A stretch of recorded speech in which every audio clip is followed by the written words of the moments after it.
Welcome, ladies and gentlemen. Welcome to the road to 2000. On this game, I was playing as black and my opponent was playing as white, obviously.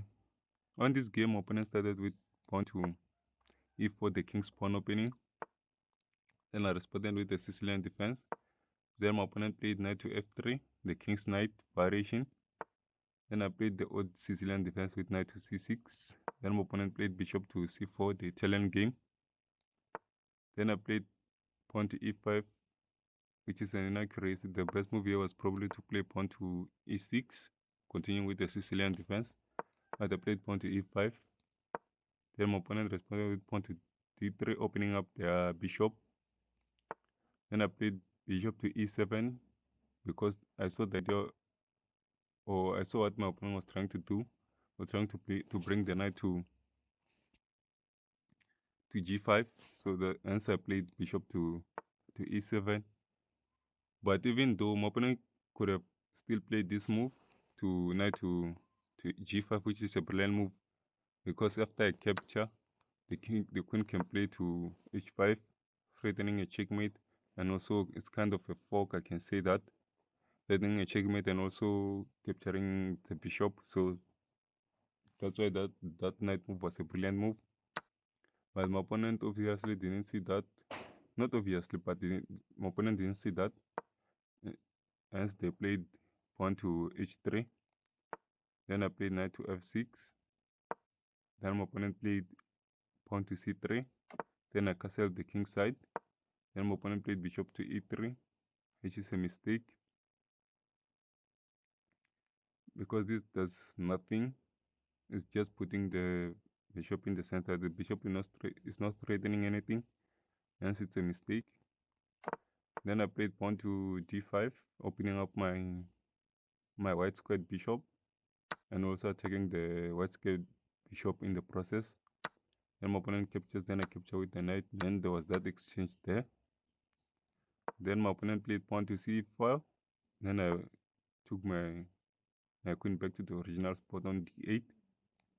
Then my opponent continued with the development, played knight to c3. Then I played knight to d4, which is a mistake because this allows my opponent to capture the pawn, which they did. I did see that this is a mistake, but I thought my opponent's gonna fall for the trick, but obviously they didn't. They just captured the pawn. It's a free pawn, of course. Then I played bishop to f6, which is also another mistake. But this time my opponent missed it. But it's not that much of a damaging mistake. It's just an inaccuracy. Then my opponent played back to the previous square, knight to f3. Then I played rook to e8. I should have probably captured here. Then after the queen captures, I'll capture here. And then that's what was going to happen on that position, on that stage of the game. It would have given me an advantage on the game. But of course I missed that. And I saw that move, but I didn't see the future result that it was bringing. Hence I didn't take the knight. Instead I played rook to e8. Then my opponent castled the king side. Then I played pawn to b6, strengthening my pawn structure. Then my opponent played the best move, knight to g5. Then I played bishop to b7. Then my opponent captured the bishop on f6 with a check. Then I captured back with the queen. Then they made the blunder in this position. The best move here was to capture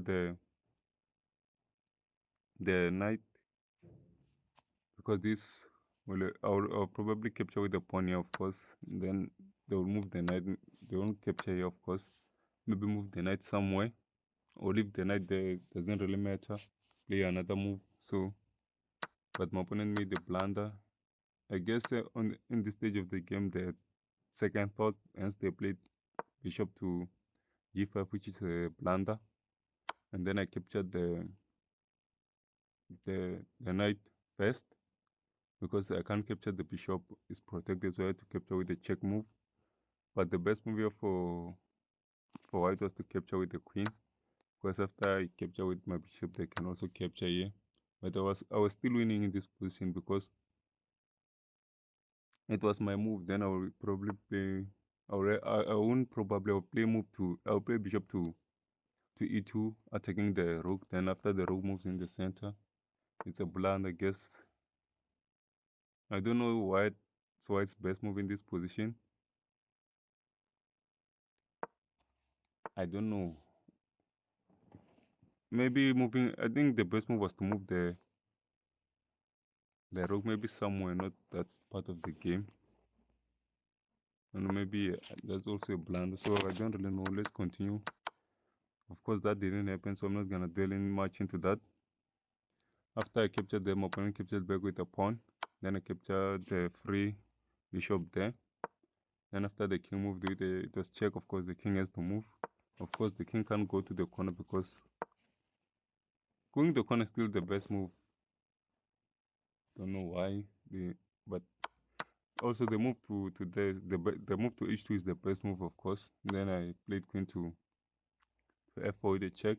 Then I captured the pawn there, also taking the queen in the process. And then my opponent made the mistake. The best move is to take the bishop because moving the queen is mate in 5. Of course, my opponent didn't want to lose their queen, so they moved it. The best move is to capture with the queen.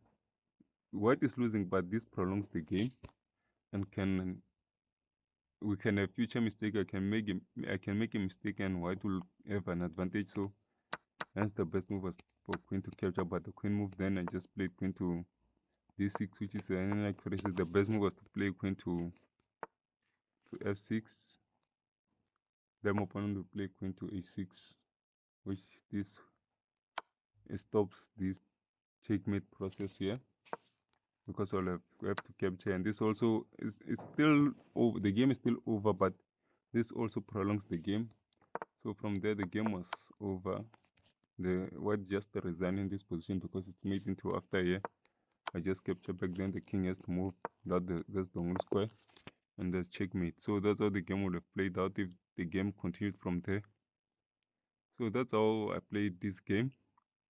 So the road continues.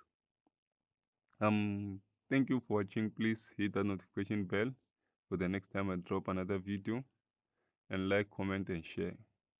Thank you for watching again. Bye bye. And if I didn't say subscribe, please subscribe. And thank you.